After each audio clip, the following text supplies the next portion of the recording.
Hello everyone, welcome to BBS academy. BBS একাডেমির নতুন একটা ভিডিও সেশনে তোমাদের স্বাগত জানাই। আজকের ক্লাসে আমরা এনভায়রনমেন্টাল জিওগ্রাফি থেকে বিশেষ কতগুলি কোশ্চেন নিয়ে আলোচনা করব। তো চলো আজকের ক্লাসটা শুরু করা যাক। তো আমাদের প্রথমে যে কোশ্চেনটা রয়েছে যে ইকোসিস্টেমে শক্তি প্রবাহের সঠিক ক্রম কোনটি? Which of the following correctly represents the sequence of energy flow in an ecosystem? ওকে, ইকোসিস্টেমে যে এনার্জি ফ্লো হয় সেটা কোথা থেকে কোথায় পৌঁছায়। ওকে, এখানে দেখো রয়েছে যে ডিকম্পোজার, কনজিউমার, প্রডিউসার, দেন রয়েছে producer, consumer, decomposer, consumer, producer, decomposer. অর্থাৎ আমাদের দেখতে হবে যে কোনটা থেকে কোথায় শক্তিটা প্রবাহিত হয়। ওকে, তাহলে আমরা জানি কি না প্রথমে যে শক্তিটা যেখানে তৈরি হয় সেটা কোথায় না প্রডিউসারের কাছে। ওকে, যে প্রডিউসার রয়েছে, প্রডিউসার কিন্তু এনার্জিটা কি করে না তৈরি করে, কি করে না ফটোসিনথেসিস প্রক্রিয়ায় কিন্তু প্রডিউসার এনার্জি তৈরি করে এবং তারপর যে কনজিউমার, প্রাইমারি কনজিউমারের কাছে যায়, দেন সেকেন্ডারি কনজিউমারের কাছে যায়, দেন টার্সারি কনজিউমারের কাছে যায় এবং একদম শেষে কোথায় যায় না ডিকম্পোজারের কাছে পৌঁছায়। ওকে, তাহলে আমাদের অ্যান্সার হয়ে যাবে কি না ফার্স্ট হচ্ছে প্রডিউসার্স, দেন হচ্ছে কনজিউমার, দেন হচ্ছে ডিকম্পোজার। ওকে, বি আমাদের অপশন কারেক্ট হয়ে যাবে। ওকে, এখানে দেখো ছবিতে একটা দেওয়া রয়েছে যে প্ল্যান্ট যারা হয়ে থাকে, প্ল্যান্ট কি করে না ফটোসিনথেসিস প্রক্রিয়ায় তারা সানলাইট নেয়, প্লাস তারা এনার্জিটা তৈরি করে এবং সেই এনার্জিটা কিনা সেকেন্ডলি তোমাদের যে প্রাইমারি কনজিউমার রয়েছে, যে সেকেন্ডারি কনজিউমার রয়েছে এবং ফাইনালি ডিকম্পোজারের কাছে পৌঁছায়। ওকে, তো এইটা হচ্ছে সিকোয়েন্স। নেক্সট কি রয়েছে না কোন বায়োম স্থায়ীভাবে জমাটবদ্ধ মাটি, কম জীববৈচিত্র্য এবং অত্যন্ত শীতল আবহাওয়া নির্দেশ করে। ওকে, এখানে দেখো ইংলিশটা একটু যদি আমি পড়ি যে which biome is characterised by permafrost, low biodiversity and extremely cold temperature. Okay, এটা যদি আমরা দেখি কি হবে না আমাদের এখানে অ্যান্সার হয়ে যাবে টুন্দ্রা। ওকে, এটা টুন্দ্রা হবে, টুন্দ্রা বায়োম। ওকে, এখানে একটু এক্সপ্লেনেশন আছে, এক্সপ্লেনেশন দেখে নিও। ওকে, নেক্সট কি বলেছে না নিম্নলিখিত কোনটি সেকেন্ডারি কনজিউমারের উদাহরণ। এখানে কিন্তু সেকেন্ডারি কনজিউমার বলেছে, সেকেন্ডারি কনজিউমার। ওকে, তো ঘাস যেটা হয়ে থাকে সেটা কিনা আমরা জানি প্রডিউসার। ওকে, তাহলে এটা কনজিউমার হবে না। দেন আমরা যদি দেখি খরগোশ, খরগোশ কিনা প্রাইমারি কনজিউমার, সেকেন্ডারি না। ওকে, আমরা যদি ছত্রাক দেখি, ছত্রাক কি হয়ে যাবে না এটা হচ্ছে ডিকম্পোজার। ওকে, বাট এখানে যে সাপ রয়েছে, সাপ কিন্তু কি হয়ে যাবে না সেকেন্ডারি কনজিউমার। ওকে, তো আমাদের স্নেক যেটা হবে, স্নেকটা কিন্তু আমাদের অ্যান্সার হয়ে যাবে কিনা সেকেন্ডারি কনজিউমার। ওকে, এখানে দেখো একটা ছবি রয়েছে যে প্রডিউসার প্ল্যান্ট রয়েছে, দেন প্রাইমারি কনজিউমার রয়েছে র্যাটস। ওকে, ইঁদুর, তারপরে সেকেন্ডারি কনজিউমার যেটা রয়েছে স্নেক, এবং টার্সিয়ারি আমি যদি দেখি তখন হক্স হয়ে যাবে বা ইগল হয়ে যাবে। ওকে, তাহলে আমাদের যে এখানে অ্যান্সার সেটা হয়ে যাবে স্নেক। ওকে, নেক্সট কি বলেছে দেখো ইকোলজিক্যাল নিচে। ওকে, এখানে নিচ রয়েছে বাট এটা ইকোলজিক্যাল নিচে দ্বারা কি বোঝায়। ওকে, এখানে দেখো এই ইংলিশটা ভালোভাবে বুঝতে পারবে দেখলে যে which of the following best explains ecological niche. Okay, এখানে বলেছে physical place where an organism lives, specific role and position of an organisms in an ecosystem, group of similar species, layer of soil supporting life. Okay, আমরা যদি ecological নিচে দেখি, ecological নিচে হচ্ছে কিনা একটা unique functional role of an organism. Okay, যে কোনো একটা অর্গানিজমের, ওকে, কোনো একটা প্রাণীর একটা ফাংশনাল রোল বা তার যে ক্রিয়াকলাপ সেটাকেই বলা হয় কিনা ইকোলজিক্যাল নিচে। ওকে, আমরা যদি দেখি জাস্ট ইকোসিস্টেম, ইকোসিস্টেম অনেক প্রাণী অবস্থান করে, প্রত্যেকটা প্রাণীর কিন্তু আলাদা আলাদা কাজ রয়েছে। ওকে, তারা কিন্তু একই ধরনের কাজ করেনি, একই ধরনের ক্রিয়াকলাপ করে না। ওকে, প্রত্যেকের আলাদা আলাদা কাজ রয়েছে, সেটাকেই বলা হয় ইকোলজিক্যাল নিচে। ওকে, তাহলে এখানে অ্যান্সার যেটা হয়ে যাবে কিনা specific role and position of an organisms in an ecosystem, যে বিটা রয়েছে সেটা আপনাদের অ্যান্সার হয়ে যাবে যে ইকোসিস্টেমে একটি প্রাণীর নির্দিষ্ট ভূমিকা ও অবস্থান। ওকে, প্রত্যেকটা প্রাণীর আলাদা আলাদা ক্রিয়াকলাপ থাকে এবং এইটা হয়ে যাবে কি না ইকোলজিক্যাল নিচে। ওকে, এখানে অ্যান্সার দেওয়া রয়েছে প্লাস এক্সপ্লেনেশন আছে, এটা তোমরা দেখবে। ওকে, নেক্সট কি বলেছে দেখো প্রাইমারি সাকসেশন দ্বারা কি বোঝায়। ওকে, এখানে প্রাইমারি সাকসেশনের কথা বলা হয়েছে, বলেছে দেখো মৃত্তিকা ছাড়া নতুন বাসস্থানের উপনিবেশ, নেক্সট বলেছে বিদ্যমান সম্প্রদায়ের প্রজাতির প্রতিস্থাপন, দেন বলেছে বিদেশি প্রজাতির আগমন এবং বন অগ্নিকাণ্ডের পরে জন্ম। ওকে, দেখো আমরা যদি প্রাইমারি সাকসেশন দেখতে যাই, প্রাইমারি সাকসেশন কি হয় না, প্রাইমারি সাকসেশনের ক্ষেত্রে কোনো একটা অঞ্চলে যেখানে আগে থেকে কোনো ধরনের প্রজাতি ছিল না, আগে থেকে কোনো ধরনের উদ্ভিদ প্রাণী কিছুই ছিল না, কোনো অর্গানিজমই ছিল না, একটা বেয়ার রক্সের উপর যখন প্রাথমিকভাবে সাকসেশনটা শুরু হয়, সেক্ষেত্রে কে থাকে না, লাইকেন, মোসেস, ওকে, এই ধরনের এবং একদম ছোট ছোট যে শৈবালগুলো সেগুলো কিন্তু জন্ম নেয়। ওকে, তাহলে সেখানে কোনো ধরনের মৃত্তিকাকেও আমরা দেখতে পাই না, সেখানে রক্স থাকে, বেয়ার রক্স থাকে। ওকে, এখানে যদি আমরা অ্যান্সারটা দেখে যাই কি হবে না, মৃত্তিকা ছাড়া নতুন বাসস্থানের উপনিবেশ স্থাপন। ওকে, এইটা হয়ে যাবে কিনা আমাদের অ্যান্সার, যে colonisation of a new habitat without soil. Okay, এটা হয়ে যাবে কিনা প্রাইমারি সাকসেশন। ওকে, একটু আমরা যদি এক্সপ্লেনেশনে যাই, দেখো এখানে রয়েছে অ্যান্সারটা, এখানে রয়েছে, বাট প্রাইমারি সাকসেশনটা কি না, কোনো একটা বেয়ার রক সারফেসে যেখানে আগের আগের 100 বছর বা 1000 বছর পর্যন্ত কোনো ধরনের প্রাণী জগৎ ছিল না, কোনো ধরনের উদ্ভিদ জগৎ ছিল না, সেই সারফেসে যখন প্রাথমিকভাবে, এটা দেখো বেয়ার রক্স রয়েছে, সেই সারফেসে যখন প্রাথমিকভাবে লাইকেন, মসেস এটা তৈরি হবে, আস্তে আস্তে করে ওই ল্যান্ডটা কিনা কলোনাইজ হতে থাকবে। কিরকম না, প্রথমে লাইকেন এলো, মস এলো, দেন গ্রাসেস আসবে, হার্বস আসবে, দেন সার্বস এবং বুসেস, দেন আস্তে আস্তে করে দেখো যে ভেজিটেশনটা সেটা গ্রোথ হচ্ছে এবং আস্তে আস্তে করে ডোমিনেন্ট হচ্ছে এখানে। ওকে, এবং ফাইনালি এখানে একটা ম্যাচিওর ট্রি বা ফরেস্ট ক্রিয়েট করবে। ওকে, এই প্রসেসটাকে কি বলা হয় না, প্রাইমারি সাকসেশন, যেখানে আগে থেকে কোনো ধরনের উদ্ভিদ জগৎ বা প্রাণী জগৎ ছিল না, বেয়ার রক সারফেস ছিল। ওকে, এটা আমাদের প্রাইমারি সাকসেশন। নেক্সট কি রয়েছে দেখো না, সবচেয়ে বেশি জীব বৈচিত্র্য কোন বায়োমে পাওয়া যায়। ওকে, আমরা সব থেকে বেশি যদি জীব বৈচিত্র্য দেখতে যাই কোন বায়োমে না, সেটা আমাদের অ্যান্সার হয়ে যাবে ট্রপিক্যাল রেন ফরেস্ট বায়োম। ওকে, ট্রপিক্যাল রেন ফরেস্ট বায়োম বা বলতে পারি উষ্ণমণ্ডলীয় রেন ফরেস্ট। ওকে, ট্রপিক্যাল রেন ফরেস্ট বায়োমে কিন্তু ম্যাক্সিমাম জীব বৈচিত্র্য আমরা দেখতে পাই, প্রচুর পরিমাণে জীব বৈচিত্র্য এখানে রয়েছে। ওকে, এটা অ্যান্সার হয়ে যাবে। নেক্সট কি রয়েছে না, সেকেন্ডারি সাকসেশনের উদাহরণ কোনটি। আমরা একটু আগে প্রাইমারি সাকসেশন বললাম, এবার সেকেন্ডারিটা জানতে চাওয়া হয়েছে। কি বলেছে না, উন্মুক্ত শিলায় লাইকেনের উপনিবেশ স্থাপন। ওকে, এটা আমরা দেখে এসেছি না, এই যে উন্মুক্ত শিলায় লাইকেনের উপনিবেশ স্থাপন, এটা প্রাইমারি কনজিউমারের এ দিয়েছে।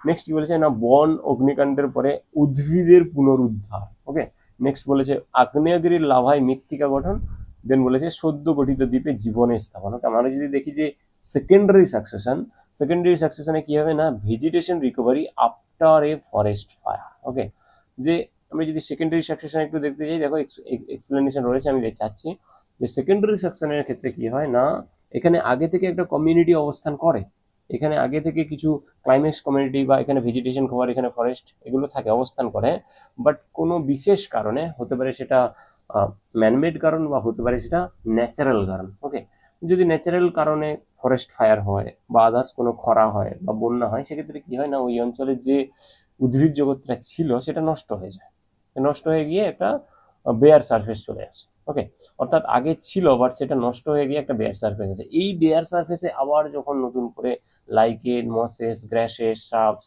এবং আস্তে আস্তে করে বড় বড় গাছ এবং ফাইনালি আবার সেই পুরো যে আগের অবস্থান ছিল বা আগের যে ডোমিনেন্ট ট্রি ছিল, ফরেস্ট ছিল, সেটাতে পরিণত হয়, সেইটাকে কি বলা হয় না, সেকেন্ডারি সাকসেশন। অর্থাৎ সেকেন্ডারি সাকসেশনের ক্ষেত্রে কিন্তু প্রাথমিকভাবে একটা ভেজিটেশন কভার, একটা প্রাণী জগৎ অবস্থান করে, সেটার ক্ষয় হয় কোনো কারণে, সেটা ধ্বংস হয় কোনো কারণে। এখানে এক্সাম্পল দেওয়া রয়েছে যে ফরেস্ট ফায়ারের পরে ওই ফরেস্টটা ধ্বংস হয় এবং আবার বেয়ার রকটা যেটা তৈরি হয়, সেখানে আবার নতুন করে কিন্তু গ্রাসেস, শ্রাবস এবং আস্তে আস্তে করে ট্রি থেকে শুরু করে ম্যাচিওর ট্রি এবং ফাইনালি ফরেস্ট কভার তৈরি হয়, এটাকে বলা হয় কিন্তু সেকেন্ডারি সাকসেশন। ওকে, তাহলে এখানে আমি যদি অপশন দেখতে পাই যে বন অগ্নিকাণ্ডের পরে উদ্ভিদের পুনরুদ্ধার। ওকে, এটা হয়ে যাবে কিনা অ্যান্সার।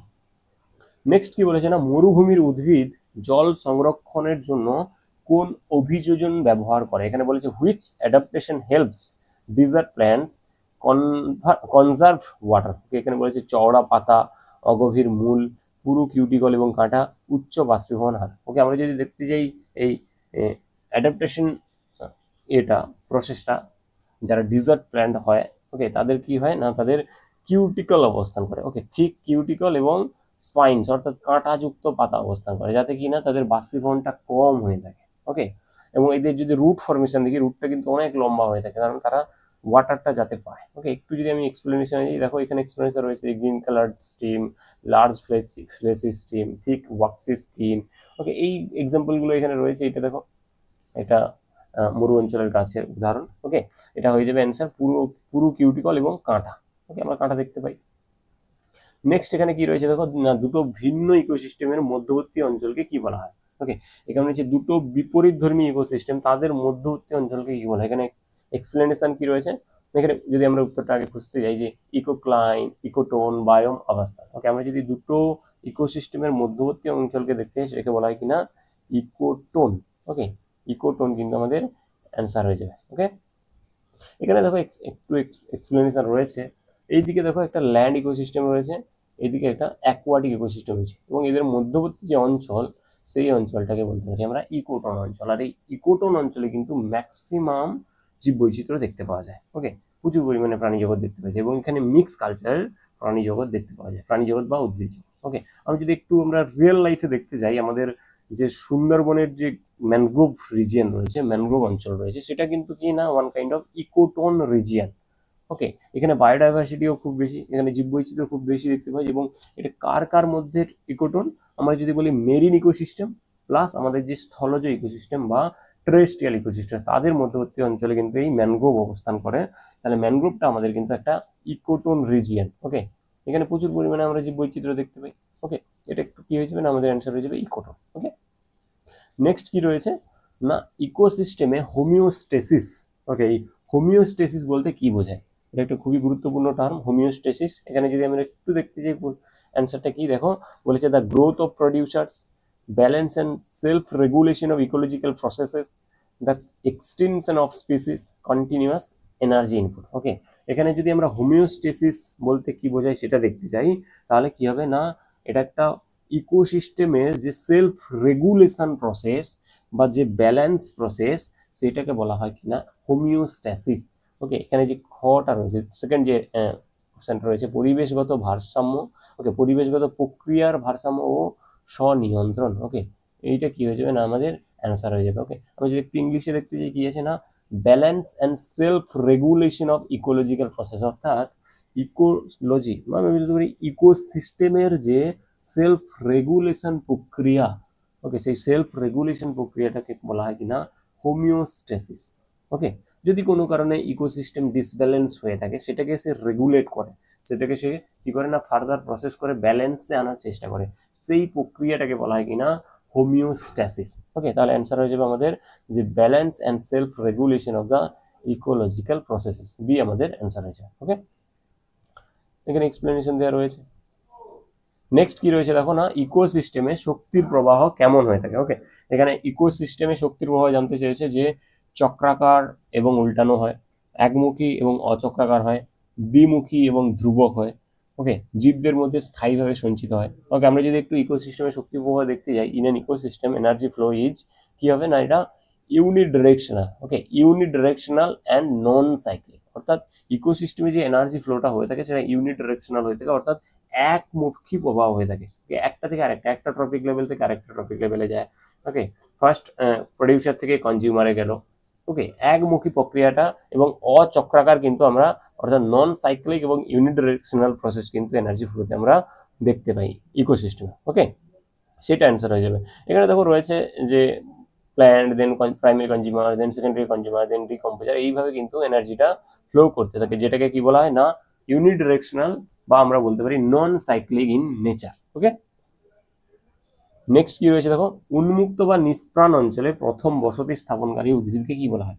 ওকে, এখানে জানতে চাওয়া হয়েছে the first plant to colonise a barren area is called. Okay, যে প্রথম প্ল্যান্ট যেটা কি করে না একটা ব্যারেন এরিয়াকে কলোনাইজ করে, সেটাকে কি বলা হয়। ওকে, যে প্রাইমারি প্রডিউসার, ক্লাইম্যাক্স প্রজাতি, পায়োনিয়ার প্রজাতি, স্থানীয় প্রজাতি। ওকে, আমরা যদি দেখি যে the first plant to colonise an barren area is called pioneer species. Okay, এই সিটা রয়েছে সেটা হয়ে যাবে আমাদের অ্যান্সার। ওকে, এটা হবে পাইনিয়ার স্পিসিস বা পাইনিয়ার প্রজাতি। ওকে, এখানে দেখো যদি আমরা দেখতে চাই যে আমরা যখন প্রাইমারি সাকসেশন দেখেছিলাম, প্রাইমারি সাকসেশনের ক্ষেত্রে প্রথমে একটা বেয়ার রক অবস্থান করে, সেই বেয়ার রকে কি হয় না আস্তে আস্তে করে ওখানে লাইকেন, মসেস এইগুলো তৈরি হয় বা সৃষ্টি হয়। ওই যে মসেস এবং ওই যে তোমার লাইকেনগুলো তৈরি হয়েছে, ওইগুলোকেই বলা হয় কিনা পাইনর স্পিসিস, যেটা কি করে না প্রাথমিকভাবে ওই রক্সের ওপরে জীবন ধারণ করে এবং আস্তে আস্তে করে ওই অঞ্চলটাকে কি করতে থাকে না গ্রাসেস তৈরি হয়, আস্তে আস্তে করে ট্রি, শ্রাবস, হার্বস এগুলো তৈরি হতে থাকে। ওকে, প্রাথমিকভাবে যেগুলো তৈরি হয় সেটাকে বলা হয় পাইনোর স্পিসিস। ওকে, নেক্সট এখানে কি রয়েছে দেখো, ইকোলজিক্যাল সাকসেশন, চূড়ান্ত স্থিতিশীল পর্যায়কে কি বলা হয়? Okay, the final stable stage of ecological succession is called, কি হবে না, seral stage, climax community, pioneer community, ecotone. Okay, আমরা যদি দেখি যে ফাইনাল স্টেজ, ওকে, ইকোলজিক্যাল সাকসেশনে যে ফাইনাল স্টেজ অবস্থান করে বা ফাইনাল যে স্টেবল ম্যাচিওর একটা কমিউনিটি অবস্থান করে সেটাকে কি বলা হয়? সেটাকে বলা হয় ক্লাইম্যাক্স কমিউনিটি। ওকে, সেটাকে বলা হয় ক্লাইম্যাক্স কমিউনিটি। ওকে, এখানে অ্যান্সার হয়ে যাবে ক্লাইম্যাক্স কমিউনিটি। এখানে দেখো প্রথমে যেটা রয়েছিল বিয়ার রক, দেন আমাদের পাইনোর স্পিসিস অর্থাৎ লাইকেন, মসেস, ওকে, স্মল গ্রাসেস এগুলো, দেন ফাইনালি যে ডমিনেন্ট ট্রি বা ফরেস্ট ক্রিয়েট করে সেটাকে কি বলা হয় না, ক্লাইম্যাক্স কমিউনিটি। ওকে, সেটা হয়ে যাবে ক্লাইম্যাক্স কমিউনিটি। ওকে, আচ্ছা এখানে নেক্সট কি বলেছে দেখো না, এখানে কিছু কনসেপ্ট দেওয়া রয়েছে এবং কনসেপ্টের যে প্রোপোনেন্ট, ওকে, কনসেপ্ট, ওই কনসেপ্টটাকে কে প্রোপোনেন্ট করেছে সেই প্রোপোনেন্ট এখানে জানতে চাওয়া হয়েছে। ফার্স্ট রয়েছে দেখো ইকোটোন, দেন রয়েছে ডিপ ইকোলজি, দেন রয়েছে ট্রপিক লেভেল, দেন রয়েছে বায়োডাইভার্সিটি হটস্পট। আমরা যদি দেখি ইকোটোনের যে নাম, ইকোটোনটা কে প্রবর্তন করেছে, ইকোটোন হয়ে যাবে কিনা আলফ্রেড রাসেল ওয়ালেস। দেন ডিপ ইকোলজি কিন্তু প্রোপোনেন্ট কে হয়েছিলেন কিনা আর্নে নেস। দেন ট্রপিক লেভেল করেছেন লিন্ডম্যান, দেন বায়োডাইভার্সিটি হটস্পট করেছেন নরমান মায়ার্স। ওকে, এটা অলমোস্ট ম্যাচিং করে দেওয়া আছে তোমাদের বুঝতে যাতে সুবিধে হয়। ওকে, অর্থাৎ এটা আমাদের অ্যান্সার হয়ে যাবে যে যেটা যার কোন কনসেপ্টটা কে প্রপোনেন্ট করেছে। ওকে, এখানে এক্সপ্লেনেশন রয়েছে প্লাস এখানে অ্যান্সারও দেওয়া রয়েছে, এটা তোমরা দেখে নিও। ওকে, নেক্সট কি রয়েছে, যখন দূষক, ওকে, এখানে বলেছে যে যখন দূষক খাদ্য শৃঙ্খলে প্রবেশ করে এবং একটি নির্দিষ্ট ট্রপিক লেভেলে জমা হয় সেই প্রক্রিয়াকে কি বলা হয়? ওকে, এটা একটা খুবই গুরুত্বপূর্ণ কোশ্চেন। দেখো, when pollutants enters a food chain and accumulate in a particular trophic level, the process is called biomagnification, bioaccumulation, eutrophication, biodegradation. ওকে, এখানে কি হবে না, যখন একটা পলিউটেন্ট একটা ফুড চেনে প্রবেশ করে এবং একটা ট্রপিক লেভেলে অবস্থান করে এবং সেখানে সঞ্চয় হতে থাকে, অ্যাকুমুলেট হতে থাকে, সেটা কি হয়ে যাবে না বায়ো অ্যাকুমুলেশন। ওকে, এই যে বি অপশনটা রয়েছে বায়ো অ্যাকুমুলেশন কিন্তু আমাদের অ্যান্সার হয়ে যাবে। ওকে, বায়ো অ্যাকুমুলেশন। দেখো এখানে একটা সুবিধা রয়েছে যে শুধুমাত্র আমি যদি সিঙ্গেল একটা ট্রপিক লেভেল দেখি, এখানে ট্রপিক লেভেলে ফিশ রয়েছে, এই মাছের মধ্যেই কিন্তু সেই যে পলিউটেন্টটা সেটা বৃদ্ধি পেতে আছে, মাছের থেকে অন্য কারো শরীরে কিন্তু যাচ্ছে না। ওকে, যদি যাই সেটা আলাদা প্রসেস হবে, বাট যদি ওই একটা টপিক লেভেলে সঞ্চিত হতে থাকে ওই মাছের মধ্যে দেখো প্রথমে একটা 5%, 10%, 20%, 50% করে 100% কিন্তু ওই ফিশের মধ্যে কিন্তু ওই পলিউটেন্টটা সঞ্চয় হচ্ছে, তখন সেটাকে কি বলা হবে না বায়ো অ্যাকুমুলেশন। ওকে, যে একটা টপিক লেভেলে কিন্তু পলিউটেন্টটা অবস্থান করছে এবং সঞ্চিত হচ্ছে, সেটা হয়ে যাবে বায়ো অ্যাকুমুলেশন। ওকে, নেক্সট কি বলেছে দেখো না, ইউট্রিফিকেশন। ইউট্রিফিকেশন কখন ঘটে? যে অতিরিক্ত পুষ্টি উপাদান জলাশয়ে প্রবেশ করে এবং শৈবাল বৃদ্ধির সৃষ্টি করে, দূষক পদার্থ খাদ্য শৃঙ্খলে জমা হয়, অতিরিক্ত ব্যবহারে মাটি উর্বরতা হ্রাস পায়, বায়ুমণ্ডলে কার্বন ডাইঅক্সাইডের পরিমাণ বৃদ্ধি পায়। ওকে, আমরা যদি দেখি যে ইউট্রোফিকেশন, ইউট্রোফিকেশন কি না একটা বলতে পারি আমরা জল দূষণ প্রক্রিয়া, বা এখানে কি হয় না নিউট্রিয়েন্টের পরিমাণটা ওই জলাশয়ে বৃদ্ধি পেতে থাকে, যে অ্যাক্সিস নিউট্রিয়েন্ট, প্রচুর পরিমাণে নিউট্রিয়েন্টটা কিন্তু বৃদ্ধি পায় জলাশয়ে। তার ফলে কি হয় না ওয়াটারের মধ্যে থাকা যে সকল অ্যালগাল ব্লুমস বা যে সকল শৈবাল সেগুলো কিন্তু কন্টিনিউয়াসলি বৃদ্ধি পেতে থাকে, এবং ওরা যখন বৃদ্ধি পায় ওরা কি করে না যতটা পরিমাণ ওই জলাশয়ের মধ্যে অক্সিজেন রয়েছে সেই অক্সিজেনটাকে কিন্তু ওরা শোষণ করে না। ওকে, এবং তার ফলে কি হয় জলের মধ্যে নিউট্রিয়েন্টের পরিমাণ বাড়তে থাকলেও অক্সিজেনের পরিমাণটা কিন্তু কমে যায়। এই অক্সিজেনের পরিমাণটা কমে যাওয়ার ফলে কি হয়, ওখানে যে প্রাণী জগৎ, ওখানে যে মাছ রয়েছে, ওখানে যে আদার্স যে সকল প্রাণী জগৎ বা অর্গানিজমসগুলো রয়েছে সেগুলো কিন্তু অক্সিজেনের অভাবে মারা যায়। ওকে, এই প্রসেসটা কি হয়ে যাবে না এটাকে বলা হয় ইউট্রিফিকেশন। এর ফলে কি হয় না আমরা জলাশয়কে দেখি যে প্রচুর পরিমাণে শৈবাল বৃদ্ধির ফলে জলাশয়টা গ্রিন হয়ে গেছে, গ্রিনিশ কালার হয়ে গেছে। ওকে, এটা হয়ে যাবে কিনা ইউট্রিফিকেশন। ওকে, এই যে এটা অ্যান্সার রয়েছে দেখো এই ধরনের হয়ে যায় যে মাছ মারা যায় প্লাস এখানে জলটার মধ্যে অনেক শৈবাল চলে আসে, জলটা গ্রিনিশ কালার হয়ে যায়। ওকে, এটা হচ্ছে ইউট্রিফিকেশন। নেক্সট কি রয়েছে দেখো, ইউট্রিফিকেশনের জন্য সবচেয়ে বেশি দায়ী কোন পুষ্টি উপাদান? ওকে, কোন নিউট্রিয়েন্টটা সব থেকে বেশি দায়ী ইউট্রিফিকেশনের জন্য? এটা ইম্পর্টেন্ট কোশ্চেন। এখানে কি আছে দেখো না, পটাশিয়াম, ফসফরাস, ক্যালসিয়াম, লোহা। ওকে, আমরা যদি দেখতে যাই যে ইউট্রিফিকেশনের জন্য সবচেয়ে দায়ী সেটা কি হয়ে যাবে না ফসফরাস। ওকে, ফসফরাস আমাদের অ্যান্সার হয়ে যাবে যে ফসফরাস কিন্তু ম্যাক্সিমাম দায়ী এই ইউট্রিফিকেশনের জন্য। ওকে, এই নিউট্রিয়েন্টটা। ওকে, এখানে একটা প্রসেস দেওয়া রয়েছে, এগুলো তোমরা দেখবে। নেক্সট এখানে এক্সপ্লেনেশনও রয়েছে।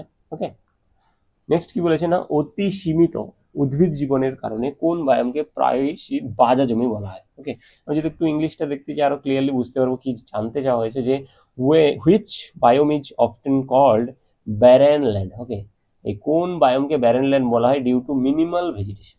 ভেজিটেশন কমের জন্য সেটাকে ব্যারেন ল্যান্ড বলা হয়ে থাকে। সেটা কি হবে না, তুন্দ্রা। যে তুন্দ্রা অঞ্চল বা তুন্দ্রা বায়োমকে কিন্তু ব্যারেন ল্যান্ড বলা হয়ে থাকে। ওকে, তাহলে তুন্দ্রা হয়ে যাবে আমাদের অ্যান্সার। ওকে, এই যে এখানে কোনো সেরকম ভেজিটেশন খুব আর দেখতে পাওয়া যায় না। ওকে, এটা তুন্দ্রা হয়ে যাবে আমাদের অ্যান্সার। নেক্সট কি বলেছে দেখো, একটি বৃক্ষ ভিত্তিক ইকোসিস্টেমে সংখ্যার পিরামিড কেমন হয়? In a tree ecosystem. Okay, এখানে বলেছে in a tree ecosystem the number of pyramids is, অর্থাৎ নাম্বারের যে পিরামিডটা হয়ে থাকে ট্রি ইকোসিস্টেমে, সেটা কি হয় বলেছে, আপরাইট, ইনভার্টেড, সাইক্লিক, ইরেগুলার। আমরা যদি দেখি এই ট্রি ইকোসিস্টেম, তার যে নাম্বারের পিরামিড সেটা কি হয়ে থাকে না, উল্টানো হয়ে থাকে। ওকে, উল্টানো, তাহলে এটা হয়ে যাবে অ্যান্সার ইনভার্টেড। এইখানে দেখো অ্যান্সার ইনভার্টেড, বাট দুটো কেসে আমরা কিন্তু দু ধরনের কিন্তু দেখতে পাই। অনেক সময় তোমাদের সেটা কোশ্চেনে জিজ্ঞেস করে নিতে পারে। দেখো, একটা ইনভার্টেড হয়, সেক্ষেত্রে আমরা কিন্তু এই ট্রি ইকোসিস্টেমের ক্ষেত্রে প্যারাসাইট এবং হাইপার প্যারাসাইটকে কনসিডার করি। ওকে, এবং প্যারাসাইট হাইপার প্যারাসাইটের যখন নাম্বার আমি দেখতে যাই, সেটা কন্টিনিউয়াসলি বৃদ্ধি পেতে থাকে এবং সেটা ইনভার্টেড হয়। বাট আমরা যদি এই ট্রি ইকোসিস্টেমে আরেকটা প্রসেস দেখি বা আরেকটা কন্ডিশন দেখি, সেক্ষেত্রে কি হয় না, সেক্ষেত্রে স্পিন্ডেল শেপের কিন্তু আমরা এই থ্রি নাম্বারের পিরামিডটা দেখতে পাই। ওকে, সেক্ষেত্রে কি হয় না, সেক্ষেত্রে কিন্তু আমরা এই প্যারাসাইট বা হাইপার প্যারাসাইটকে কনসিডার করি না। সেক্ষেত্রে কিন্তু আমরা নর্মালি এই হার্বিভরস যে পাখি রয়েছে, তারপরে আমরা কার্নিভরস যে রয়েছে, কার্নিভরস বলতে যদি কোনো ঈগল বা বাজ পাখিকে কনসিডার করি, তাহলে সেক্ষেত্রে কিন্তু তাদের সংখ্যাটা আস্তে করে কমে যায়। ওকে, তাহলে সেই যে প্রসেসটা, যে প্রথমে ট্রি যে রয়েছে সংখ্যায় কম, দেন বার্ডস রয়েছে তাদের সংখ্যা অনেক বেশি, যে একটা গাছের মধ্যে অনেক পাখি অবস্থান করতে পারে, যেটা হার্বিভরস হিসেবে কাজ করে। দেন আমি যদি কার্নিভরসে যাই, কার্নিভরস কিন্তু কি হয়ে যায় না, সংখ্যায় কমে যায় যদি আমি বাজ পাখিকে কনসিডার করি। অর্থাৎ যখন প্যারাসাইট বলবে তোমাদের, প্যারাসাইট যখন থাকবে ট্রি ইকোসিস্টেমে ক্রোনোলজিতে, তখন সেটা কিন্তু ইনভার্টেড হয়ে যাবে।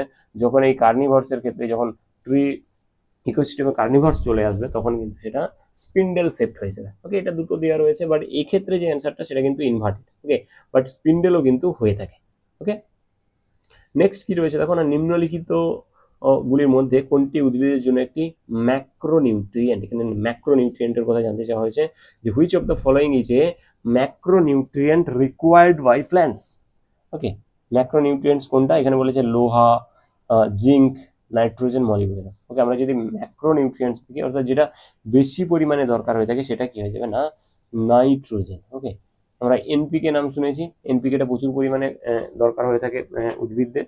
ওকে, নাইট্রোজেন তার মধ্যে একটা, নাইট্রোজেন কিন্তু একটা ম্যাক্রোনিউট্রিয়েন্ট। ওকে, এখানে এটা ইম্পর্টেন্ট একটা চার্ট রয়েছে, তোমরা এটা নোট করে নেবে যে কোনটা মাইক্রো নিউট্রিয়েন্ট এবং কোনটা ম্যাক্রো নিউট্রিয়েন্ট। ওকে, ম্যাক্রোর মধ্যে এখানে রয়েছে, মাইক্রোর মধ্যে এগুলো রয়েছে, এগুলো কিন্তু ইম্পর্টেন্ট। ওকে, নেক্সট দেখো একটা ম্যাচিং কোশ্চেন দিয়েছে, যে সাকসেশন এবং সাকসেশনের যে ক্যারেক্টারিস্টিক্স সেটা মেলাতে বলেছে, যে allogenic succession, autogenic succession, progressive succession, induced succession. Okay, আমরা যদি অ্যালোজেনিক দেখি, অ্যালোজেনিকটা কি না, এটা একটা এক্সটার্নাল ইনভায়রনমেন্টাল ফ্যাক্টরের ফলে হয়ে থাকে, বা আমরা বলতে পারি এটা অ্যাবায়োটিক কম্পোনেন্টের দ্বারা কিন্তু যে সাকসেশনটা হয়, অ্যাবায়োটিক কম্পোনেন্টের দ্বারা যে সাকসেশনটা হয়, সেটাকে বলা হয় অ্যালোজেনিক সাকসেশন। ওকে, নেক্সট বলেছে অটোজেনিক সাকসেশন। অটোজেনিক কিনা, বায়োটিক কম্পোনেন্টের ফলে বা সেলফ প্ল্যান্টের দ্বারা। ওকে, প্ল্যান্ট ট্রির দ্বারা কিন্তু যখন সাকসেশনটা হয়ে থাকে, ওকে, সেটা হয়ে যাবে কিনা অটোজেনিক সাকসেশন। বলেছি যে driven by change brought by organism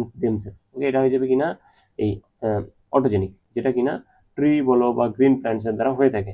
ওকে, বা আমরা বলতে পারি বায়োটিক এলিমেন্টের দ্বারা হয়ে থাকে। ওকে, দেন বলেছে প্রোগ্রেসিভ সাকসেশন। প্রোগ্রেসিভ সাকসেশনটা কখন হয় না, যখন একটা সাকসেশনের ফলে সেখানে কমপ্লেক্স কমিউনিটি অবস্থান করে, লার্জ নাম্বারস অফ কমিউনিটি অবস্থান করে, লার্জ নাম্বারস অফ অর্গানিজমস অবস্থান করে, তখন সেটা কিন্তু প্রোগ্রেসিভ সাকসেশন হয়ে থাকে। ওকে, নেক্সট আমরা যদি দেখি ইনডিউস সাকসেশন। ইনডিউসড ক্ষেত্রে কিনা যখন হিউম্যান অ্যাক্টিভিটিজের দ্বারা কোনো সাকসেশন হয়ে থাকে, ওকে, সেইটা হয়ে যাবে কিনা ইনডিউসড সাকসেশন। ওকে, এখানে হিউম্যান অ্যাক্টিভিটিসটা অবস্থান করে।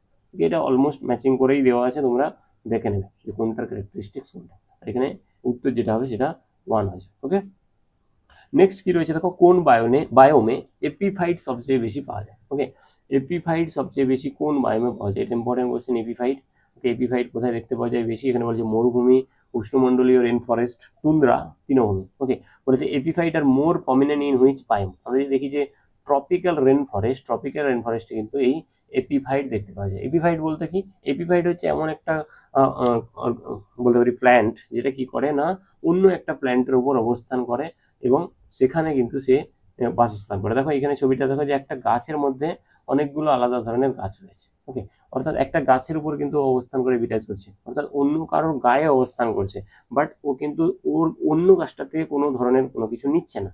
ও কিন্তু সরাসরি বাতাসের আর্দ্রতা থেকে ও জলটা নেয়। ওকে, এবং সানলাইট নেয় এবং ফটোসিনথেসিস প্রক্রিয়ায় নিজের এনার্জিটা তৈরি করে। ও শুধু অবস্থান করে অন্য লোকের গায়ে বলতে পারি। ওকে, অর্থাৎ গাছের উপরে রয়েছে, এটা হচ্ছে কিনা এপিফাইট। ওকে, এখানে কিন্তু এই গাছটাকে কোনো ধরনের ক্ষতিয়ে পৌঁছায় না। ওকে, মেন যে গাছ তাকে কিন্তু কোনো ধরনের ক্ষতি পৌঁছায় না, বাট শুধুমাত্র কি করে না ও অবস্থান করে ওর মধ্যে। ওকে, অবস্থান করে বেঁচে থাকে। এটা হয়ে যাবে কিনা উষ্ণমণ্ডলীয় রেন ফরেস্ট। আর এই যে দেখতে পাচ্ছ এটাকে বলা হয় এপিফাইটস। ওকে, নেক্সট কি রয়েছে না, ইকোসিস্টেমে গামা ডাইভার্সিটি বলতে কি নির্দেশ করে। গামা ডাইভার্সিটি আমরা শুনেছি alpha diversity, beta diversity, gamma diversity. Gamma বলতে কি বোঝায় এটা জানতে চাওয়া হয়েছে। ওকে, গামা বলতে কি বোঝায় না, ওভারঅল যে ডাইভার্সিটি আমরা দেখতে পাই একটা লার্জ রিজিয়নে, ওভারঅল যে ডাইভার্সিটি সেটাকে বলা হয় কিনা আমাদের গামা ডাইভার্সিটি। আর এটা মাল্টিপল ইকোসিস্টেমকে নিয়ে হয়ে থাকে। ওকে, এটা মাল্টিপল ইকোসিস্টেম মানে অনেকগুলো ইকোসিস্টেমের যে ওভারঅল বায়োডাইভার্সিটি সেটাকে বলা হয় গামা বায়োডাইভার্সিটি। ওকে, এখানে কি হয়েছে না একাধিক ইকোসিস্টেম সহ বৃহত্তর অঞ্চলের সামগ্রিক বৈশিষ্ট্য হলো কিনা এই গামা বায়োডাইভার্সিটি। ওকে, এখানে সি যে অপশনটা আছে যে overall biodiversity across a large region containing multiple ecosystem, এটা হয়ে যাবে গামা ডাইভার্সিটি। এছাড়াও যদি আমরা দেখতে যাই একটি একক আবাসস্থলের প্রজাতি বৈচিত্র্য সেটা হয়ে যাবে আলফা, দেন দুটি ভিন্ন আবাসস্থলের মধ্যে বৈচিত্র্য সেটা হয়ে যাবে আমাদের বিটা। ওকে, এটা আমাদের যে অ্যান্সার হয়ে যাবে সেটা সি হবে। ওকে, আর এখানে অ্যান্সারটা করে দেওয়া রয়েছে। প্লাস এখানে দেখো তিনটা ডাইভার্সিটি সম্বন্ধে একটু লেখা রয়েছে, তোমরা এটা দেখে নিও যে আলফার ক্ষেত্রে কি হয়ে থাকে, বিটার ক্ষেত্রে কি হয়ে থাকে এবং গামার ক্ষেত্রে কি হয়ে থাকে। ওকে, এক্সপ্লেনেশনগুলো তোমরা দেখে নিও, এটা ইম্পর্টেন্ট আছে, আসতে পারে পরীক্ষায়। নেক্সট কি বলেছে দেখো, এখানে ম্যাচিং কোশ্চেন দিয়েছে যে লিস্ট 1 লিস্ট 2। এখানে বলেছে হেলিওফাইট এবং তার ক্যারেক্টারিস্টিক্স কি হতে পারে, সায়োফাইট তার ক্যারেক্টারিস্টিক্স কি হতে পারে, হাইড্রোফাইট তার ক্যারেক্টারিস্টিক্স কি হতে পারে, জেরোফাইট তার ক্যারেক্টারিস্টিক্স কি হতে পারে। আমরা হেলিওফাইট জানি কি না, যে প্রবল সূর্যালোক বা যে হিটকে করতে পারে, ওকে, সহ্য করতে পারে, যে লাইটের মধ্যে বড় হয়, সেটা হচ্ছে হেলিওফাইট। ওকে, অর্থাৎ প্রবল সূর্যালোকের মধ্যে বেড়ে ওঠে উদ্ভিদ হচ্ছে হেলিওফাইট। ওকে, নেক্সট হচ্ছে সায়োফাইটটা এর বিপরীত হয়, অর্থাৎ এ কিন্তু লাইটের মধ্যে থাকতে পারে না, এ ছায়াযুক্ত অঞ্চলে থাকে। ওকে, এটাকে বলা হয় সায়োফাইটস। ওকে, এই যে দেখো ছায়াযুক্ত পরিবেশে অভিযোজন উদ্ভিদ সেটা হচ্ছে সায়োফাইট। ওকে, শ্যাডো অঞ্চলে দেখতে পাওয়া যায় বেশি। দেন বলেছে হাইড্রো বলতে জল। ওকে, যে জলজ পরিবেশে থাকতে পারবে, জলের মধ্যে অভিযোজন করে অবস্থান করতে পারে সেটা হচ্ছে হাইড্রোফাইট। ওকে, দেন বলেছে জেরোফাইট কি না, যে কিন্তু বলতে পারি আমরা শুষ্ক অঞ্চলে ওকে সার্ভাইভ করতে পারে। ওকে, সেটা হয়ে যাবে যে জেরোফাইট। ওকে, যে শুষ্ক অনুর্বর অঞ্চলে টিকে থাকার ক্ষমতা রাখে সেটা জেরোফাইট। অর্থাৎ অলমোস্ট এটা সাজানোই আছে, তোমরা এটা দেখে নিও। ওকে, এখানে অ্যান্সার দেওয়া আছে যে 1 নম্বর আনসার। ওকে, নেক্সট কি বলেছে না স্কেরোফাইল। ওকে, স্কেরোফাইল ইকোসিস্টেম সাধারণত কোন বায়োমের সাথে যুক্ত, এটাও ইম্পর্টেন্ট একটা টার্ম। এখানে বলেছে উষ্ণমন্ডলীয় রেন ফরেস্ট, ভূমধ্যসাগরীয়, তুন্দ্রা, মরুভূমি। ওকে, আমরা যদি স্কেরোফাইল ইকোসিস্টেম বলি, স্কেরোফাইল ইকোসিস্টেম বলা হয় কাকে না, মেডিটেরিয়ান ইকোসিস্টেম। ওকে, মেডিটেরিয়ান ইকোসিস্টেমকে বলা হয় কিনা স্কেরোফাইল ইকোসিস্টেম, বা বলতে পারি ভূমধ্যসাগরীয় ইকোসিস্টেমকে বলা হয় স্কেরোফাইল ইকোসিস্টেম। ওকে, এটা হয়ে যাবে আমাদের অ্যান্সার। ওকে, নেক্সট কি বলেছে না নিম্নলিখিত গুলির মধ্যে কোনটি একটি নাইট্রোজেন স্থিতিকারী ব্যাকটেরিয়া। ওকে, বা ওখানে জানতে চাইছে which of the following is A nitrogen fixation bacteria. আমরা যদি নাইট্রোজেন ফিক্সেশন ব্যাকটেরিয়া দেখতে চাই তাহলে এখানে কি হয়ে যাবে না রাইজোবিয়াম। ওকে, রাইজোবিয়াম কিন্তু নাইট্রোজেন ফিক্সেশন করে। ওকে, বা স্থিতিকারী ব্যাকটেরিয়া। ওকে, তাহলে এখানে অ্যান্সার হয়ে যাবে রাইজোবিয়াম, আমাদের রাইজোবিয়াম অ্যান্সার হয়ে যাবে। ওকে, নেক্সট কি রয়েছে না নাইট্রোজেন চক্রে অ্যামোনিফিকেশনের জন্য প্রধানত কোন ব্যাকটেরিয়া দায়ী। ওকে, নাইট্রোজেন যে চক্রটা হয় তার মধ্যে একটা স্টেপ হচ্ছে অ্যামোনিফিকেশন। এই অ্যামোনিফিকেশনের জন্য যে ব্যাকটেরিয়া দায়ী সেটা কি হয়ে যাবে না, এখানে দেখো রাইজোবিয়াম রয়েছে, ব্যাসিলাস রয়েছে, নাইট্রোব্যাক্টর রয়েছে, অ্যানাবেনা রয়েছে। এগুলো যে রাইজোবিয়াম এটা হবে না, নাইট্রোব্যাক্টর এটাও হবে না, অ্যানাবেনা হবে না, অর্থাৎ ব্যাসিলাস বা ব্যাসিলাস মাইকডস। ওকে, এই ব্যাসিলাসটা কিন্তু হয়ে যাবে আমাদের অ্যামোনিফিকেশনের জন্য দায়ী ব্যাকটেরিয়া। ওকে, অনেক সময় এটাকে ব্যাসিলাস মাইকটস বলে চলে আসে, বাট এখানে ব্যাসিলাস দেওয়া রয়েছে। ওকে, মাথায় রাখবে ব্যাসিলাস মাইকটস হলেও কিন্তু এটাই একই হবে, এবং ব্যাসিলাস হলেও কিন্তু অ্যামোনিফিকেশনের জন্য দায়ী। ওকে, এটা আমাদের অ্যান্সার হয়ে যায়। নেক্সট কি রয়েছে না, ট্রপিক লেভেলে শক্তি স্থানান্তরের 10% সূত্র কে প্রস্তাব করেন? ওকে, যে who proposed the 10% law of energy transfer in trophic level. Trophic লেভেলে যে এনার্জি ট্রান্সফার হয় তার 10% সূত্রটা কে দিয়েছিলেন? সেটা কে না, এখানে আমি যদি অ্যান্সার দেখতে যাই না, লিন্ডেম্যান। ওকে, রেমন্ড লিন্ডেম্যান কিন্তু এই 10% সূত্র প্রবর্তন করেছে। ওকে, এই যে দেখো এখানে রয়েছে, উনি কি বলেছিলেন না, একটা ট্রপিক লেভেল থেকে আরেকটা ট্রপিক লেভেলে যখন এনার্জিটা ট্রান্সফার হয় তখন কিন্তু এনার্জি শুধুমাত্র 10% ট্রান্সফার হয়ে থাকে, তাই জন্য এটাকে 10% সূত্র বলা হয়। যে এখানে যদি 100% থাকে যে 5000 জুল, সেই 5000 জুলের যে 10% 500 জুল, সেইটা কিন্তু সেকেন্ড ট্রপিক লেভেলে ট্রান্সফার হয়। দেন এই 500 জুলের মধ্যে যে 10% 50 জুল, সেটা কিন্তু সেকেন্ড ট্রপিক লেভেলে ওর পরবর্তী টপিক লেভেলে ট্রান্সফার হবে। দেন এই 50-এর যে 10% 5 জুল, সেটা কিন্তু এর পরবর্তী টপিক লেভেলে ট্রান্সফার হবে। এইটা হচ্ছে কিনা 10% সূত্র। ওকে, 90% করে এখানে রয়ে যাবে বা এখানে ক্ষয় হয়ে যাবে এবং 10% ট্রান্সফার হবে। এটা হচ্ছে 10% ল দিয়েছিলেন কিনা রেমন্ড লিন্ডেম্যান। ওকে, নেক্সট কি বলেছে না, বিপন্ন থাকা প্রজাতির তালিকা সম্বন্ধিত রেড ডাটা বুক কে প্রকাশ করে? Okay, who publish the red data book that listed endangered and threatened species? এখানে দেখো ইউএনডিপি, ডব্লিউডব্লিউএফ, আইইউসিএন, ইউনেস্কো। আমরা যদি দেখি যে রেড ডাটা বুক সেটা পাবলিশ করে কিনা IUCN, okay, international union for conservation nature. Okay, IUCN কিন্তু সি কিন্তু আমাদের অ্যান্সার হয়েছে। ওকে, নেক্সট কি রয়েছে না, বায়োডোম। ওকে, বায়োডোম ধারণাটি কি নির্দেশ করে? বায়োডোম কি? ওকে, এখানে বলেছে the concept of biodome refers to. আমরা যদি বায়োডোম সম্পর্কে একটু জানতে চাই, বায়োডোম হচ্ছে কিনা একটা আর্টিফিশিয়াল কনসেপ্ট অফ ইকোসিস্টেম। ওকে, অর্থাৎ একটা মানুষ্য সৃষ্ট একটা ইকোসিস্টেমের যে কনসেপ্ট, সেটাকে বলা হয় কিনা বায়োডোম। ওকে, এখানে তাহলে এ অ্যান্সার যেটা রয়েছে ক, যে মানুষের তৈরি স্বয়ংসম্পূর্ণ ইকোসিস্টেমের ধারণা হচ্ছে বায়োডোম। যে আর্টিফিশিয়াল সেলফ সাস্টেনিং সিস্টেমকে বলা হয় বায়োডোম। ওকে, এখানে অ্যান্সারটা দেওয়া রয়েছে প্লাস এক্সপ্লেনেশন রয়েছে। ওকে ওকে, তো আজকের ক্লাসটা এতটাই। থ্যাংক ইউ সবাইকে ক্লাসটা করার জন্য। আর যদি ক্লাসটা ভালো লাগে তোমরা অবশ্যই লাইক করো, শেয়ার করো এবং কমেন্ট করো, চ্যানেলটাকে সাবস্ক্রাইব করো। আর পরবর্তী ক্লাসে দেখা হচ্ছে। ওকে, চলো, থ্যাংক ইউ।